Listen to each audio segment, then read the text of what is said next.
Well, hello there, it's 6 o'clock. I'm Michelle Dewberry and this is Dewbs Co, the show where we'll get into some of the things that have got you talking today. Now, speaking of today, of course, we've seen the opening of Parliament, this time though, without the Queen. It basically gives us the Prime Minister's 38 bills for the year ahead. Much was included and much has been celebrated, but crucially, much was missed. Which is which? We'll be getting into all of that and I want to know your thoughts. Have you been happy with what you've seen today or not? One of the things included today, by the way, more than half a decade since the Brexit votes, is the Brexit Freedoms Bill, the so-called Brexit bonfire of red tape. Do you remember that? Can't help but wonder, though, what's taken so long? And apparently, it's this week that channel migrants are going to be told that they are off to Rwanda. But not if lawyers can help it, so I wonder, is it really ever going to happen? And when it comes to animal cruelty, what do you think to this? You know, it's awful, of course, that goes without saying, but should you receive a harsher punishment if you share your act on social media? That's what's included in new sentencing guidelines issued today. So we'll have all of that to come, but first, the latest news headlines.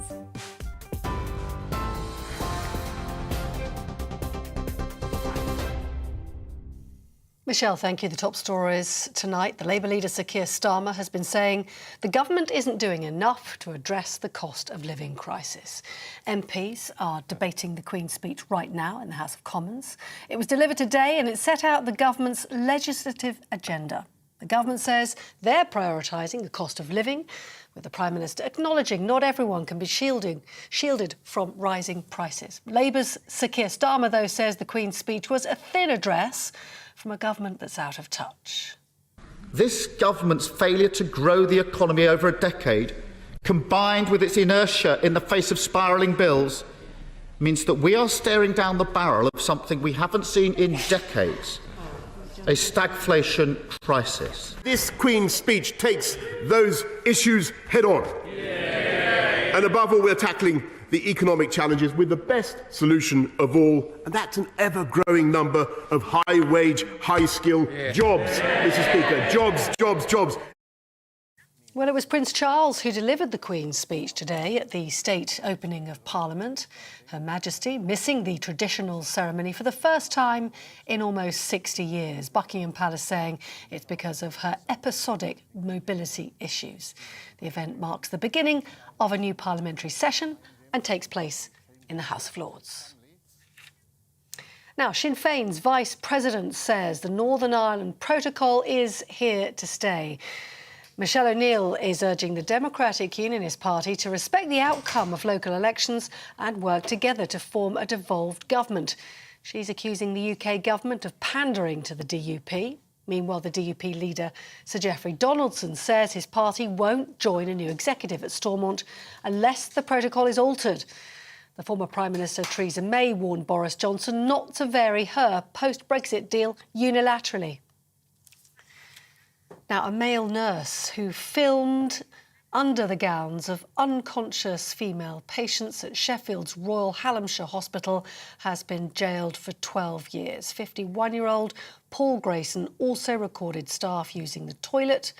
Between 2017 and 2020, his crimes were discovered when one victim became suspicious and discovered a stash of computer files. During sentencing, the judge said Grayson had brought shame on an honourable profession.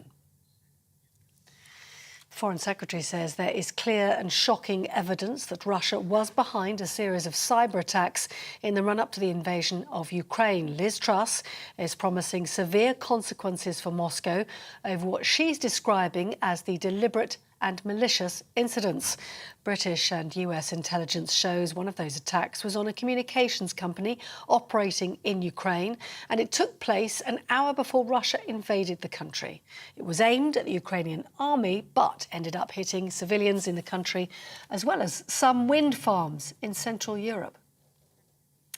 Meanwhile, the United Nations is warning the number of civilians killed in Ukraine is thousands higher than the official toll. That comes after the major port city of Odessa was bombarded overnight by Russian missile strikes. The country's armed forces say at least one person has been killed, 5 more have been injured. And Ukraine's President Zelensky is warning of a global food shortage following the attack. Here, the Prime Minister is due to travel to Sweden and Finland tomorrow as the two countries consider joining NATO. They're expected to make a decision about whether to apply before the end of this month. A spokesperson for Boris Johnson says the trip is about the broader security of Europe. And the Duke of Cambridge has given a personal tribute as he unveiled a memorial to those killed in the Manchester Arena bombing. He was accompanied by his wife, the Duchess of Cambridge, to the ceremony at the Glade of Light. 22 people were murdered by a suicide bomber after an Ariana Grande concert nearly 5 years ago. Prince William says it's important to remember those lost in the attack. As someone who lives with his own grief, I also know that what often matters most to the bereaved is that those we have lost are not forgotten. There is comfort in remembering, in acknowledging that, while taken horribly soon, they lived. They changed our lives. They were loved, and they are loved. Prince William. Now, Rebecca Vardy repeatedly denied leaking stories about Colleen Rooney to the press while being cross-examined at the High Court. Dubbed the Wagatha Christie case, it centres on a post by Mrs Rooney on social media accusing Mrs Vardy of betraying her. The High Court's been told Rebecca Vardy had no choice but to bring a libel claim against Colleen Rooney to clear her name. On TV, online and on your radio via DAB+, you're with GB News, and now it's time for Dewbs Co.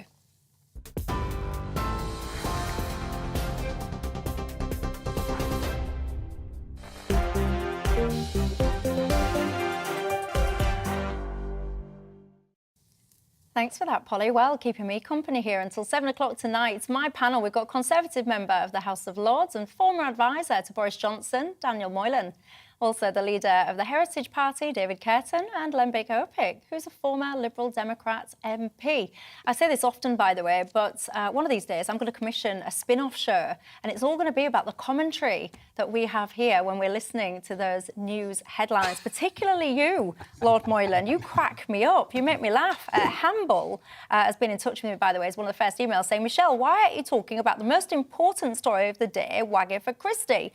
I've got to say, Hamble, I would rather eat my own hand. I can't find anything more ridiculous than two egotistical women talking about nonsense, paying for it with their husband's money. I'm not interested at all, but to my right, Lord Moylan, you were just watching that intro going, wow, what a great story. That's the kind of life I'd like to lead. Story of the day. It is totally Story of the day. I completely... Why don't we should all be able to live lives like that. Handbags, private jets, I mean, that's what everyone should have. Everyone should have that these days. Really? And that's sort of the life I want to lead. Well, not stuck in the House of Lords listening to people make speeches. Keep working. Speeches. We'll see if we can make it happen for you. Thank see you. if we can try and I'm not sure anyway life can get much more exciting than being on a panel. Look at this glorious panel that we've got. This is second choice. The second choice. There's only one way of improving it, and that's to move into the world of global celebrity. Right, well... Which we haven't quite managed yet, Michelle. Well, there you go, Lord Moylan, ladies and gentlemen. Anyway, you know the drill on Dewbs Co, don't you? It's not just about us three and our thoughts or ramblings, whatever you want to call them. It's about you at home as well, and yours. What is on your mind tonight? Get in touch with me, gbviews at gbnews.uk. Tweet me, if you like, at Michelle Dewbs or at GBNews. What do you think the big story of the day is? Do you agree with Hamble that it is indeed Wagatha Christie? We had a conversation about whether or not we should cover this topic today. I just find it ridiculous. But am I in a minority? Get in touch. By the way, wherever you're watching and listening, you're very welcome tonight. We are on DAB+. We've got our own YouTube page and app, social media, we're everywhere. So good evening to you, wherever you are. Nigel says that at 6 o'clock is his happy hour. He eats his tea in our company and he says it's sublime. I like that, Nigel. No idea what you're having for your tea, but I like the word sublime. We should use it more often. Enjoy your dinner. And let's get into it then, shall we? The Queen, she wasn't there today, but today was indeed the opening of Parliament with the so-called Queen's speech setting out the government's plans. Now, ladies and gentlemen, as we've just been discussing, we have a treat. Our very own Lord. You were there today. I was there, very disappointed that you've got dressed for the occasion there. You've not... Where's your outfit? Got undressed for the occasion. Yeah, no, dolled up in my robes, covered in all red and ermine and so on, and sitting there and Because it's my first time. Because last year, when I was there, which would have been my first time, of course, COVID meant you could only have about a couple of dozen people in the chamber. So I didn't get in. They had a ballot. So this year, it was standard stuff. And of course, what's going on here, Michelle, is that the Queen, in a sense, is head of everything in nominal terms. So it's her judiciary, it's her government, and she also is the only one who can open and close a parliamentary session, because she's the one who calls us together.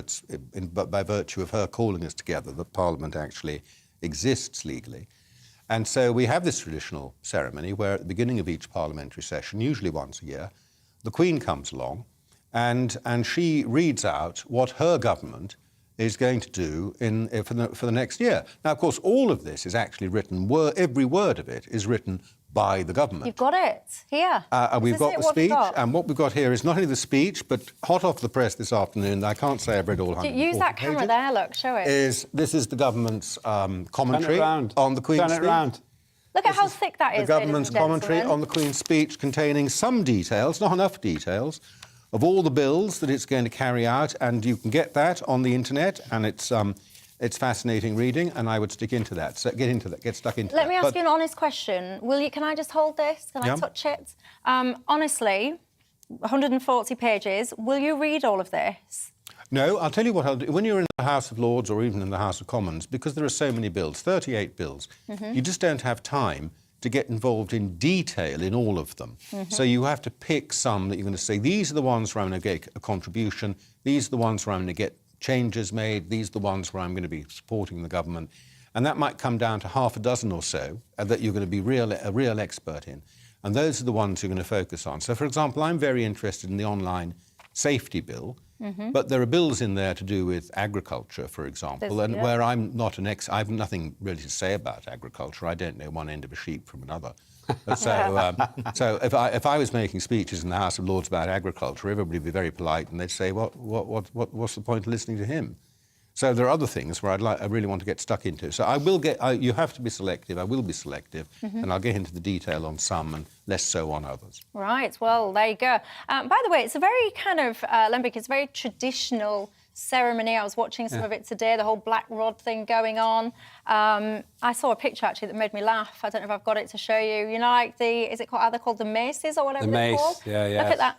This is a picture of it actually going on its way there, and it really reminded me, if you're listening, not watching, I'm basically showing you a picture of the car with quite an elaborate mace kind of hanging out the window, and it reminds me of when I go to IKEA and I've overbought and I can't get it all in my car, and I've got stuff sticking out of sunroofs and windows and everything. I'm surprised they can't get a car that fits, but... Well, it should be in a car. Normally it's a horse-drawn carriage, you see, and it's only in a car because the Queen wasn't going to be able to make it all the way in the horse-drawn carriage, not because of, but where it can go inside the palace, because she's got serious. And it's very sad, we should say. It's terribly sad we didn't have the Queen there today. It was wonderful to have the Prince of Wales and the Duke of Cambridge, but it would have been lovely to have had the Queen. And so the arrangements were all set up for her and then at the last minute, they changed them because she couldn't make it. And I think that's why there weren't any carriages, because they'd got the cars and everything set up.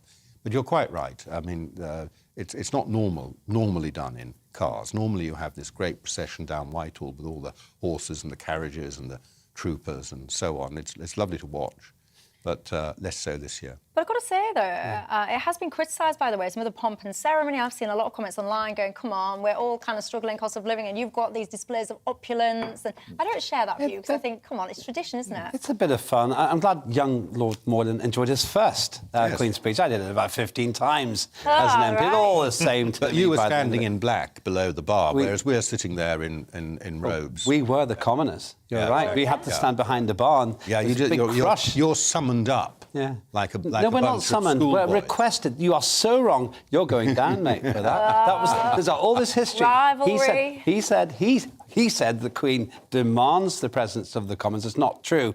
There's a complicated ceremony where the mace is banging on the Commons door, and due to things that happened hundreds of years ago, then we're respectfully asked invited to the Lords, and then everything else he said was completely right. I like it. It's not an expensive thing to do, and it's a bit of fun, and it's great. And if you've for got an tourism. imperial state crown, you might as well take it out and use it sometimes. There's no point locking it away and imagine that makes you richer. And just don't like the fact it's sticking out of a mace. Nothing to do with IKEA. How dare you? Well, You can't I buy can say maces in it's a IKEA. good job it was not a woman driver, or else that mace had been getting scraped along. Oh, Are you allowed to say that these days? I'm surprised he wasn't on a bicycle with current government policy, but that's just me. Or a motorbike, Limber. The Queen agenda, maybe. Yes, a motorbike would be okay. Well, now that we've got into all of that, and we've worked out who's who and what's what, we'll get into the content of it then. David, 38 bills, lots of conversation about what's in it, but also what's not. Your thoughts on some of the content? I thought that the speech itself was quite bland. You know, there was nothing much in it that they haven't mentioned It's not before. a comedy. It's not supposed to be there to entertain. Not at all, no. But in terms of reality and like being in touch with where people really are, you know, if you live outside London, if you're living in a normal house and you're struggling, you've had the struggles of the last 2 years of lockdown. Now energy prices are going up, inflation's are going up. And he started off by saying, look, yeah, we've got to do something to help families with the cost of living. We've got to level up. But then it seemed to be just full of cliches and nothing much for families, nothing much for ordinary working people. And he said later on in the speech, we're going to cut taxes. Great, we're going to cut the debt. That's great. But to do that, you'd also have to cut spending as well. He didn't say much about that. He said basically what he indicated is going to continue carrying on spending on the sort of net zero plan that he's got, which actually is crazy because that's one of the things that is actually making the cost of living much more for everybody. So it was full of contradictions. That's a great irony. I completely agree with you. We're talking about an energy security bill. The reason the energy prices are so high is because of the government's stupid economic policies which pretend there's a climate crisis. Have I mentioned I don't think there's a climate emergency in the past, ever? If you didn't have the shutting down of relatively cheap energy and this insane idea that CO2 is destroying the climate and so forth, then we'd be doing OK. But they didn't do anything radical like that. I think you're absolutely right, David. They're kind of disguising the fact they've caused half the problems with these pathetic solutions. Yeah, absolutely right. And it was just full of those kind of things which are completely out of touch with everybody. What they would, if they wanted to do something good, they would say, well, let's get back to coal, let's get back to gas, let's open nuclear power stations. That is good. They did say they're going to do that, but they're saying that they should have done that 10 years ago before they closed all the coal power stations and then left us with the problem. There's no kind of acknowledgement that they are the people who created the problems, and there's not much that they're doing to solve the problems that they created. No offence, Your Conservative Lordship. We're not holding you personally responsible. No, I think that's good. Well, yeah, but I'll hold you a little bit responsible because this is indeed, this is a Conservative government, and one of the biggest pressing issues of the day is the whole cost of living.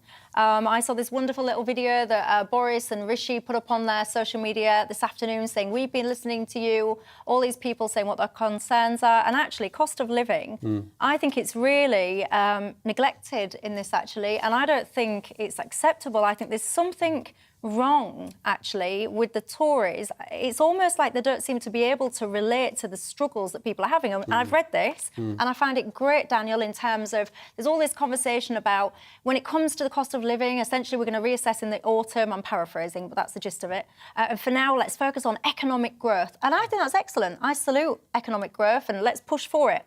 But that does not help, I don't know, the single mom who currently can't afford to feed and clothe her family. It doesn't help someone who's currently disabled. All of this talk about higher skills and all of this and higher wage economy, brilliant.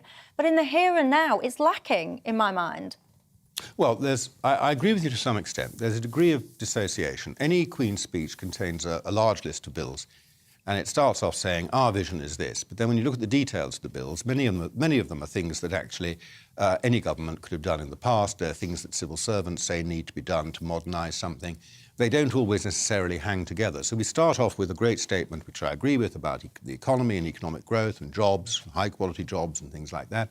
But then a lot of the legislation here, it's hard to relate that back to it. But then there's another point, and that is that many of the things the government needs to do to address the cost of living crisis do not require, or the economic crisis, as I prefer to call it, do not require legislation. They don't require bills. So we've got the wrong sort of monetary policy from the Bank of England. We've got a wrong taxation, what we call a fiscal policy, which is the level of taxes. We've got that wrong as well. I think they should be put right. But putting them right doesn't require an act of Parliament. It's available to the Bank of England and to the government to take steps like that straight away. So I think we should have lower taxes and higher interest rates, and that would help stabilise inflation while helping people through a rough period. But what we've got, in fact, is high taxes and rubbish interest rates. But don't you think there should be more help to those people that really are struggling? So whether it's people that can't go out and work because they've got disabilities or things like that, I just feel a little bit uncomfortable with the lack of support to them. I don't think those are the areas. I think the areas are the people who are not on benefits but who are struggling now with their wage to make it match the prices they're having to pay in the shops for essential things. And I think, to be honest, and the government has been honest about this, Boris has said very clearly, there are no easy answers to all of that, but I do think that lower taxes, national insurance rise, I think is the wrong thing to do, and so on, could help with those people. And they are now struggling because core essentials like food and energy are rising, but wages aren't rising to match them. So people living, on the margins of income and expenditure are now finding they're out of kilter. Yeah, tell me what you think at home, by the way, because obviously Daniel's referring there to essentially the working poor. But I know, because you guys contact me often, that perhaps there'll be someone who physically cannot work, who is stuck living on benefits. People sometimes get in touch with me and say you're a fixed income pensioner, and you guys are feeling the pain as well. I just think that there's more that could and should be done. Phil has asked a really interesting question. I think it's an interesting question, Phil. If your panel could add a 39th bill to today's agenda, what would it be? Firstly, Phil, I admire your optimism in thinking that my whole panel's read all 38. I'm going to go with it, and I'm going to ask Lembik. There's 38 in here now, and they're broad-reaching. But is there anything that you think is missed that should be in there? Abolition of the net zero target. I think that his lordship is right. Most of the time, you don't need legislation to fix the kind of problems that we're discussing at the moment.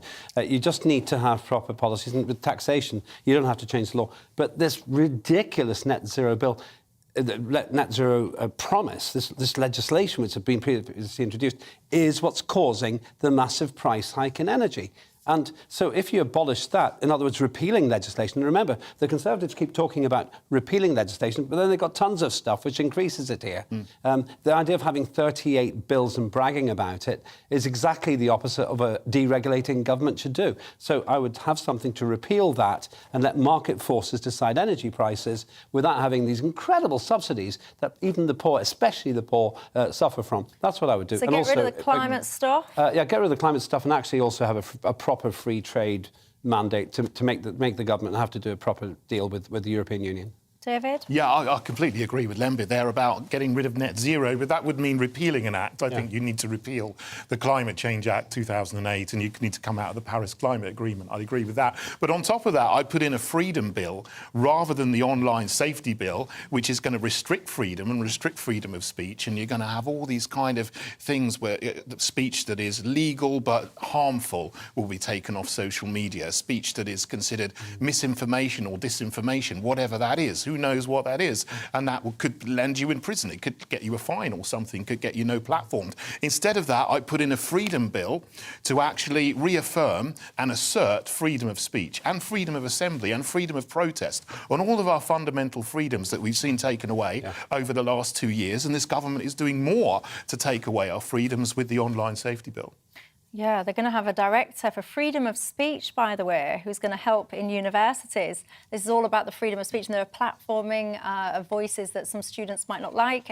But so can I say, isn't that ironic? Because it was David Cameron, Conservative Prime Minister, who talked about no platforming. That means censoring non-violent extremists. And to his great shame, Nick Clegg, who was leader of a once great Liberal Democrat Party, actually went along with it. So they're actually doing a U-turn for the right reasons to an extent, on something the Tories introduced. That's the weird thing about our political system. Lots of you writing in, by the way, about what's been called like locking on. So the whole kind of, you know, the eco protesters, all that kind of stuff. So this is all about the public order bill.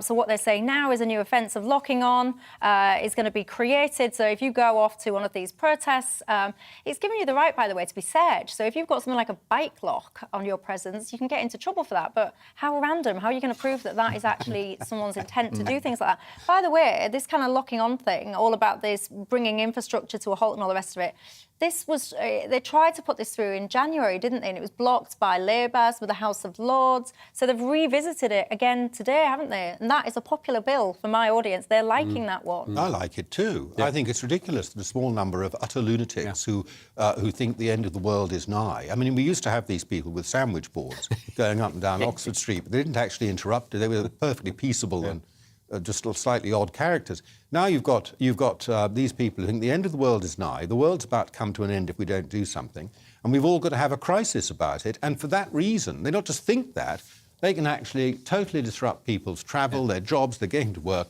Everyone, I think, agrees that should be stopped. It's ridiculous to say that has a legitimate form of protest, and I'm in favour of doing that. My 39th bill is the one that I'm bitterly disappointed didn't appear in the Queen's speech, even though it was trailed as being in the Queen's speech, and that would be a bill to scrap the Northern Ireland Protocol, which is not only imposes undemocratic foreign laws on Northern Ireland, it also creates a wound in the United Kingdom, and it is humiliating for the whole country. It has got to go.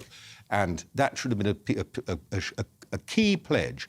All we've got is some woolly words about we'll do whatever it takes to protect the Belfast Agreement, Good Friday Agreement. Well, of course, we all want to do that, but action is what's required now, not woolly words. There's a problem there, though. I was Secretary of State for Northern Ireland for the entire peace process, 10 years, and I understand why you say that.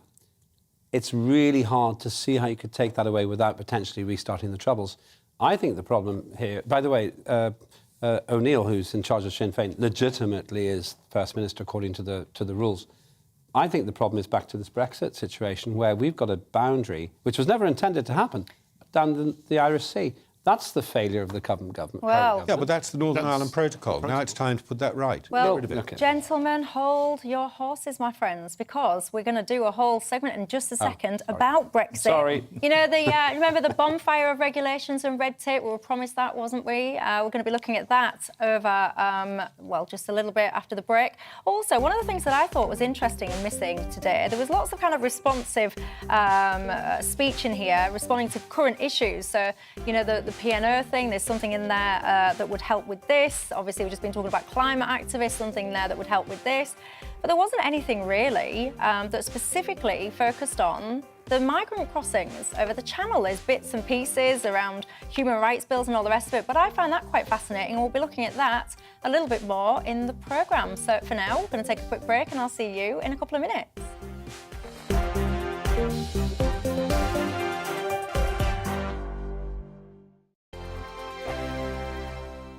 Hello, I'm Michelle Dewberry, and you can join me every weekday 6 till 7 on Dewbs Co. Me and my panel will get stuck right into the day's events, and I can tell you, in fact, I can warn you, expect some robust debates, some strong opinions and perspectives from both sides of the fence. It's about you at home as well. I love to read out all of your comments, or at least as many as I can. So join me, Michelle Dewberry, Monday to Friday, 6 till 7 on Dewbs Co.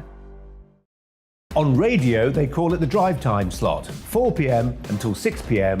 as listeners head home. It's that part of the schedule when the dust of the day's events begin to clarify, and we try to make sense of it for you. Brazier is drive time for radio and TV. It's fast, it's punchy, it's opinionated, there's a Brazier angle and a little bit of levity. That's the question. That's two questions, actually. That's Brazier, Monday to Thursday, 4 till 6 on GB News. Hello, I'm Patrick Christie. And I'm Mercy Moroki. Make sure that you join us Monday to Thursday, 10 a.m. until midday, right here on GB News for To The Point. We're not afraid to talk about the topics that matter to you or the big topics that always matter. We cover absolutely everything, from the breaking political stories of the day to law and order, what's going on in the channel. We're not afraid to hold people to account. We always make sure we include your views on our show. Indeed, if you're thinking it, you can guarantee that we're saying it. So make sure you join the conversation with us, 10 a.m. until midday, Monday to Thursday, for To The Point on GB News. I'm Dan Wootton. Join me Monday to Thursday from 9 to 11 for the feistiest and most fun news debate on TV, where free speech reigns. I'll bring you a sharp take on the day's biggest stories, bombshell newsmaker interviews, and A-list guests. And I guarantee you, no spin, no bias, no censorship, and no reason to go to bed. That's Dan Wootton tonight, Monday to Thursdays from 9 on GB News.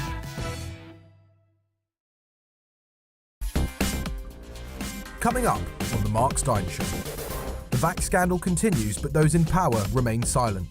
Tonight we hear from BBC radio presenter Jules Sirkin, who says she's been robbed of her freedom after being injured by the vaccine. We'll be taking a closer look at the government's yellow card scheme, which one expert claims is underreporting vaccine injuries. Plus, Fleet Street great Peter Hitchens will be here to discuss the future of the Union after Sinn Féin's victory in Northern Ireland. All that and more on The Mark Steyn Show from 8 o'clock.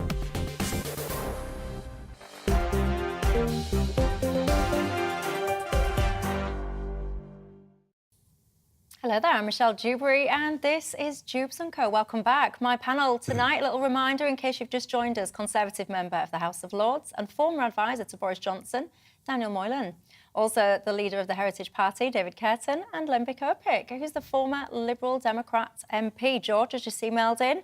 George in Scotland saying, Michelle, this is the first time as a 55-year-old I can remember a political news show having 3 absolutely brilliant political guests speaking sense, truth to power and refusing to be herded into the groupthink that damns our political classes in the UK. Keep up the good work. He also says, P.S., you also have the best presenter as well, Michelle.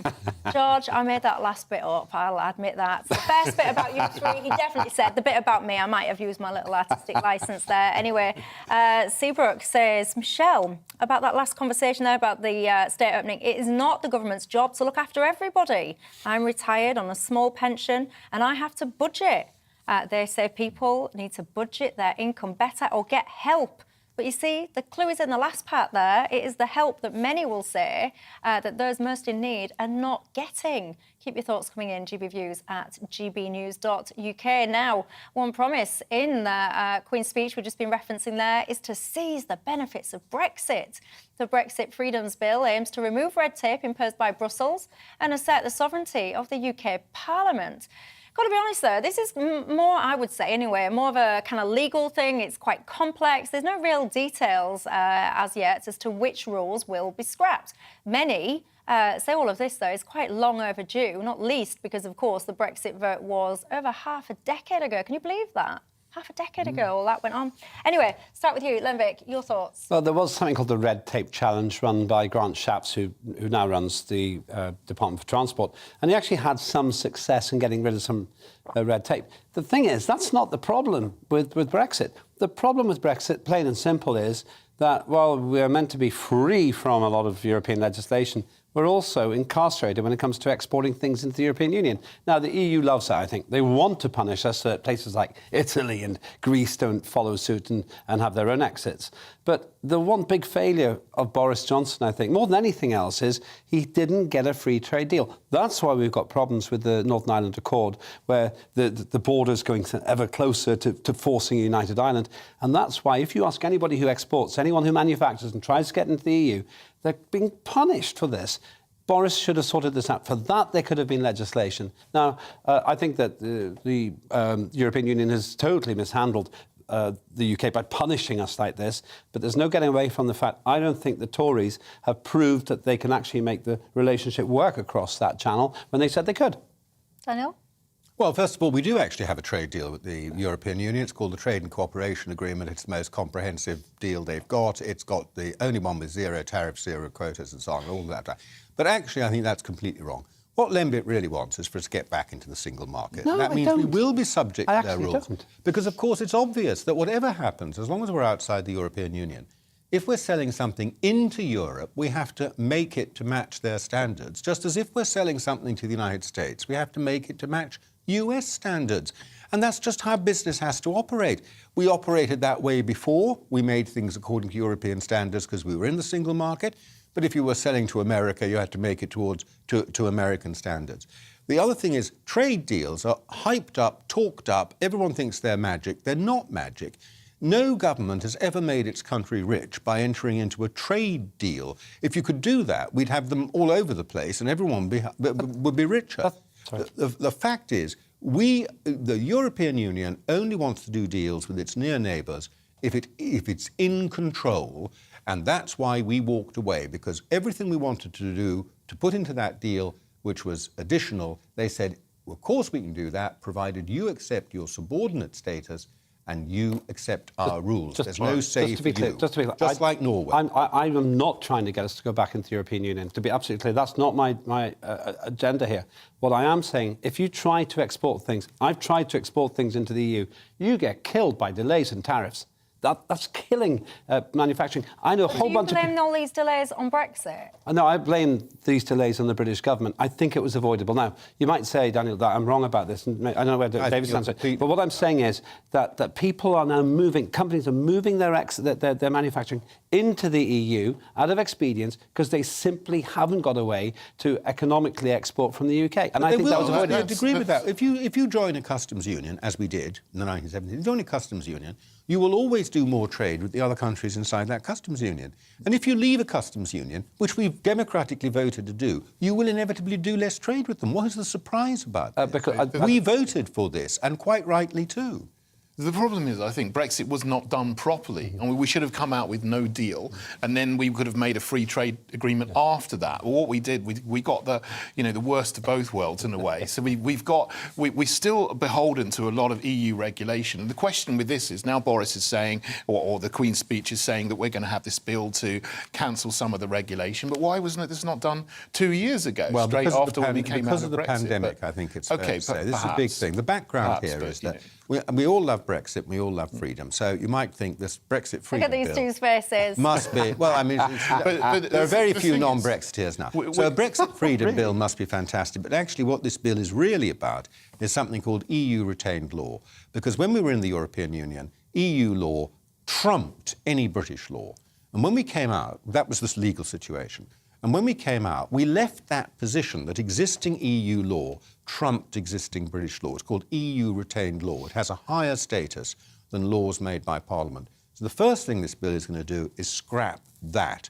We'll keep the laws, but they won't have that fundamental position. The second thing it'll do, and this will be a bit controversial, is set up mechanisms for ministers to deregulate things that are in those laws, and there'll be a lot of people who object to that because they say, no, you should have an Act of Parliament to deregulate it. Mind you, you never had an Act of Parliament with the regulation in the first place, and it just arrived from Brussels.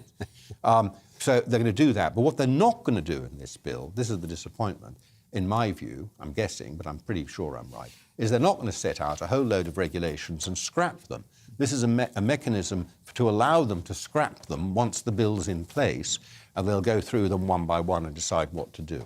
Well, yeah, and that's a good thing. But, I mean, to go back to the original point, is that we didn't do it properly because now Northern Ireland is separate. So I don't know if this bill is going to apply to Northern Ireland. Yeah, we can still put that right. Because they're part of the Northern Ireland... That's a very good question. We've got to scrap the Northern Ireland Protocol. As you said earlier, that's not part of what anyone's saying today, and that's what needs to be done as a priority. That worries me. Let me ask you very quickly then. Daniel accuses you of wanting to sneak your way back into the EU, and you might have seen Macron, I think it was yesterday. You might have seen Macron yesterday. He was at Strasbourg and he's talking about flirting this and what he calls a European political community. Other people are calling it EU light. He's very generously said that people who have left the EU, i.e. the UK, and people like Ukraine could be a member of this. What do you think to that? Well, first of all, let's leave the Ukraine bit aside. That's a bit of posturing by Macron, way too controversial for a debate about the UK status in the EU. But I would like to call it something else. It's a radical thought. Let's call it the EEC.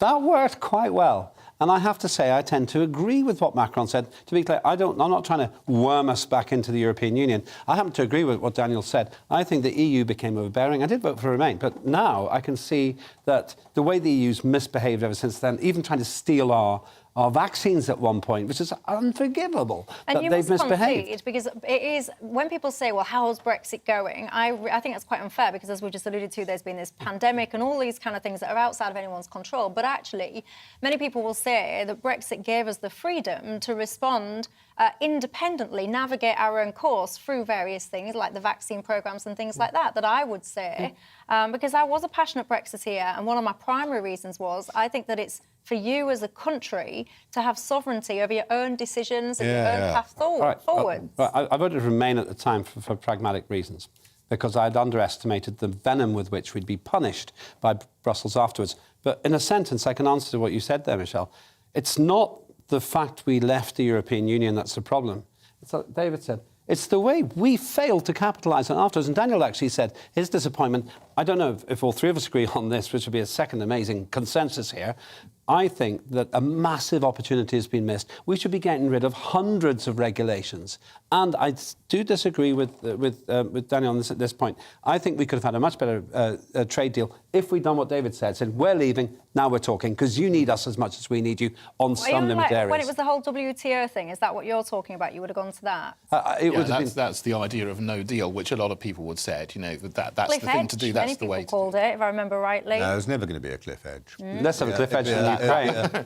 That's the kind of language that's used to scare rolling people. off a small sandhill, not falling off a cliff. Douglas says, can any one of you give 10 good reasons how Brexit has helped the UK? Well, I can't give you 10, just for time reasons, Douglas. But what I would say, as we've just been alluding to, we've had this monumental global pandemic since then. And also, I think I've just given you one example, having the freedom to kind of chart your own kind of path, if you like. The vaccines was an example. So there you go, that's one. Let me know what you think for that one. I think it's quite a good one, quite frankly, Douglas. Do you? Anyway, quick break. When we come back, we've all heard about this Rwanda thing, haven't we? It's been doing the rounds, circling a long time now. But is it ever going to happen? Apparently, this is the week when it is, or at least this is the week when certain people will be told that they are on their way to Rwanda. But do you believe this? I've got to say, so many lawyers right now are circling, aren't they? They must think this is their kind of lucky break. It's ka-ching, isn't it? All the way to the bank. So is it ever actually going to happen? We'll have that and more in a couple of minutes.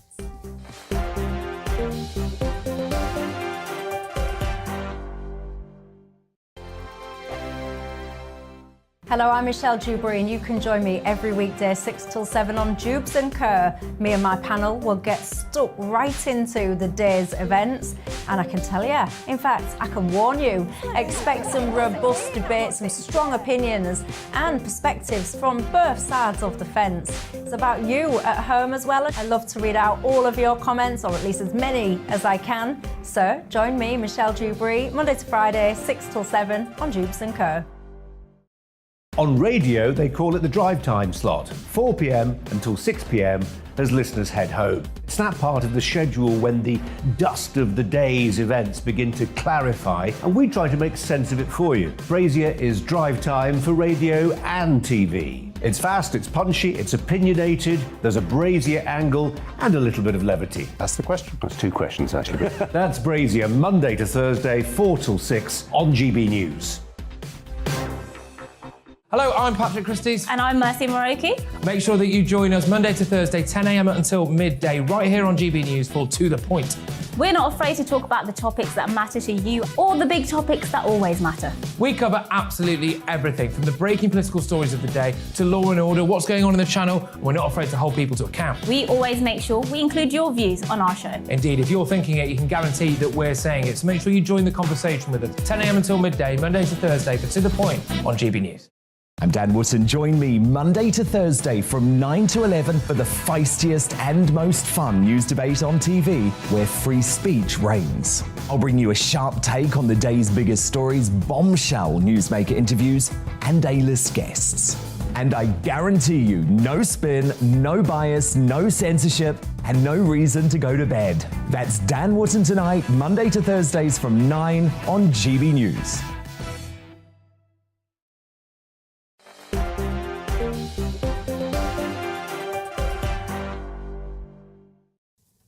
Hello there, I'm Michelle Dewberry and you're watching or listening to Dewbs Co with me and my panel tonight. We've got House of Lords and former House of Lords. You're a Conservative member of the House of Lords. I went straight in then. You are not just you, the House of Lords, but you are one of the key members. One of my favourite members. I'm the key member.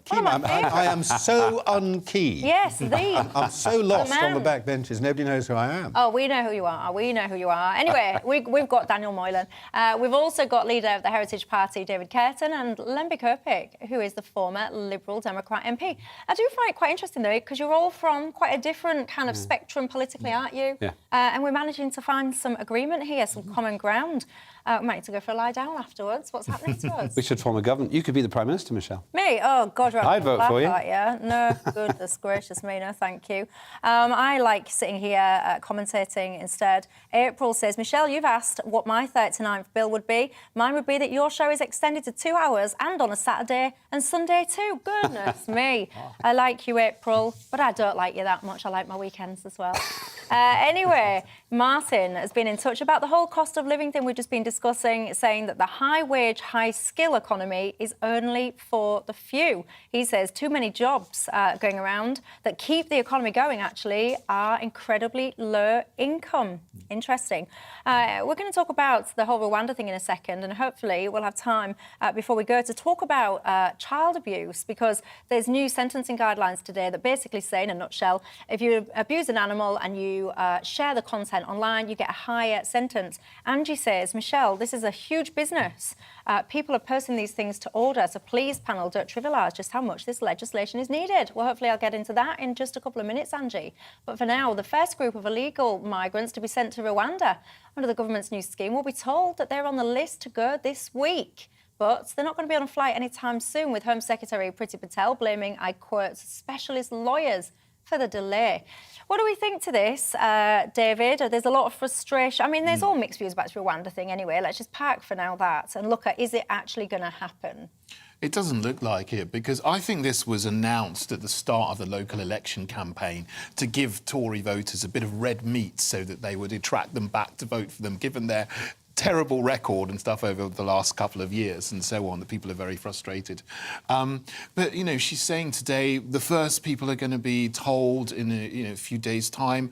But then when are they actually going to go to Rwanda, and how many are going to go? Because the amount of money that was put into the scheme would only allow for a very small number of people to go to Rwanda. What was it, 120 mil? It was 120 mil, but it was estimated about 100,000 per person. So that's only 1,200 people who were going to Rwanda. And we've got perhaps 100,000 people coming over the channel this year on dinghies, added to the 40,000 that have already come over the last 3 years. So there's fewer than 1% of people would be going. And now she's saying even that small number of people who would be going, they might not be able to go because of activist lawyers, specialist lawyers. She's almost setting it up to fail, or sort of putting a shield up in case it fails, so that if it doesn't, she's already sort of said this isn't going to work. So I really wonder if they actually, this is just a PR exercise rather than anything that they expect to work or expect to happen. See, Daniel, this is your government's policy, this whole Rwanda thing. I personally think that we're at a crisis situation now with what's happening in the Channel. You cannot have tens of thousands of people just randomly getting on a dinghy in France,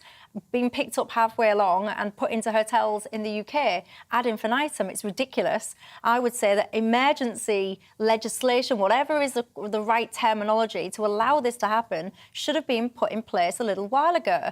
So for me now, when I hear Priti Patel sitting there going, oh, I think the lawyers might, put the kibosh on this, I kind of sit there and I think, well, you should have created legislation to make sure that what you're doing allows for it to be done within the frameworks of the law.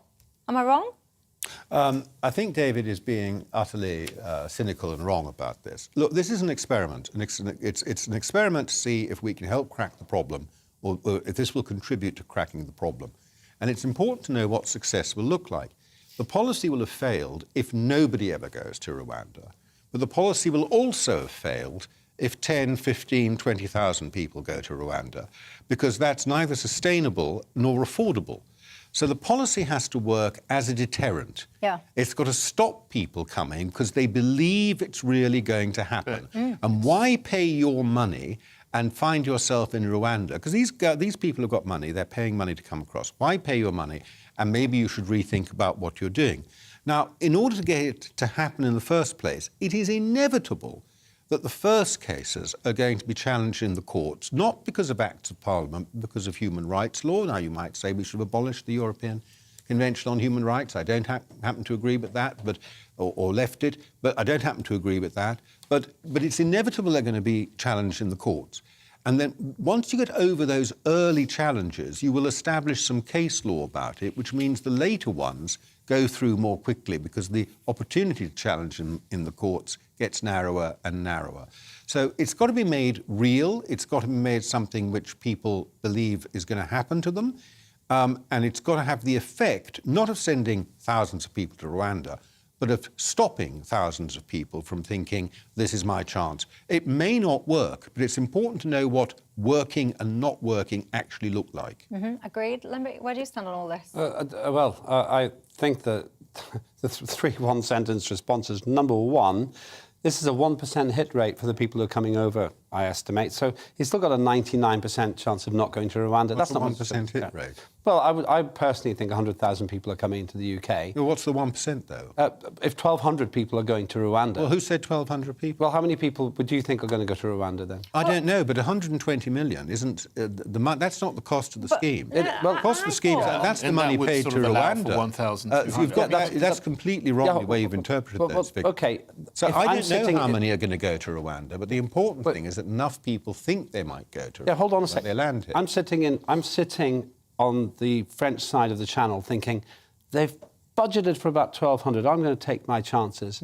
OK, well, I have a different... That's my opinion. That's my view of the psychology. Well, small number. Let's not get hung up on small number, OK. But the other 2 points, I think what we could do with 120 million pounds to actually contain that border from Can't here... do anything without the French. Well, with drones, we could do an awful lot. Drones are relatively inexpensive. What do you do with the drones? What do you do with Drones can fly around you them. actually have enough a drone power to actually see what's actually coming across, because a lot of people are never detected. Let's not pretend. And then you spend the rest of the money on boats to apprehend them, and then finally, here's the point. They want to be apprehended. Yeah, that's what they want. That's what they want. They want to be apprehended. Your plan is rapidly They don't need falling drones down. to be apprehended. They're waving. Yeah, go on then. Just wait a minute. And what about if you spent £50,000 on sending them back to where they started? That would be an answer. And if either of you two, either of you thinks we don't have a duty of care in Rwanda for these people, for the same human rights they would have in the UK, then you're dreaming.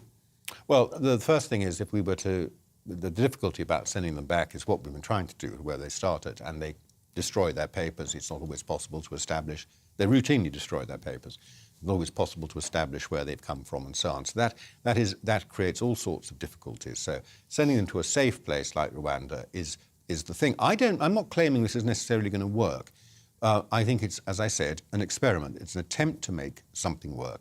Remember, this crossing in boats is a product of success. When the French were willing to help us, we actually boxed all these people out of the port of Calais so that they couldn't come across on trains or in lorries, and that's what they don't do anymore. That's why they moved up the coast. I'm sorry, I mean, the thing is not a deterrent because, as Lembit said, he would agree with me, this is only going to send 1% of people coming. So people think they've got a 99% chance of staying in the UK if they make it to the UK. Well, the only way to stop this is to stop people coming across the channel. That means the boats have got to be pushed back to France. We've got to stop meeting the French Navy halfway. So you have a turn-back solution. So what would that look like? Tow the boats back to France. Get the border force, the Royal Navy, to tow the boats from the mid... At the moment, the French Navy is escorting dinghies to the middle of the channel. They're meeting border force boats and RNLI boats who are picking them up and then transporting them to the UK. That needs to stop, and we need to stop meeting the French Navy. If they bring dinghies across, we need to push them back into French waters,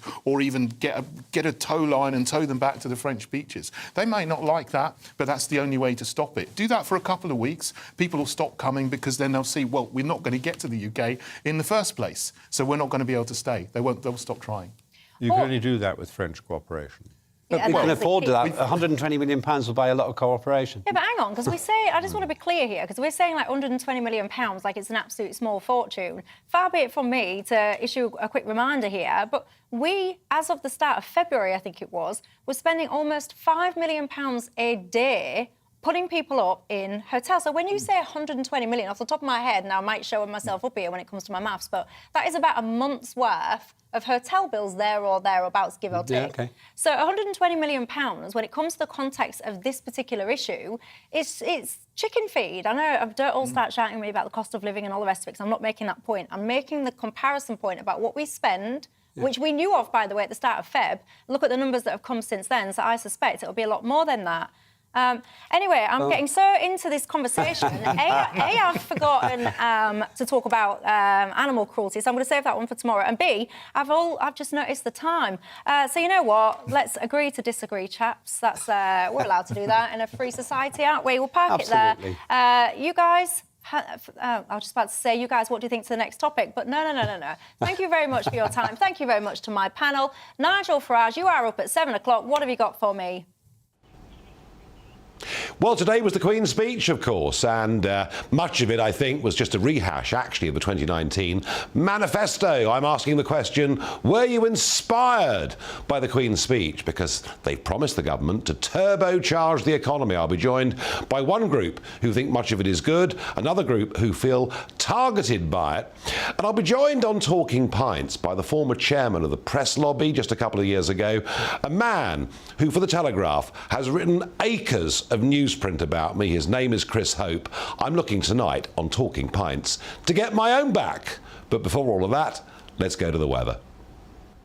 Hello, I'm Aidan McGivern from the Met Office. Showers will continue across northern parts of the UK during the next 24 hours, with more prolonged rain appearing across some parts of the south, although likely to avoid much of the far southeast. Low pressure in charge during the next couple of days. That's situated to the northwest, but a weather front will make an appearance from the southwest overnight, and across Wales and the southwest. That means after a dry start to Tuesday night, clouds start to gather and outbreaks of rain move in by the early hours.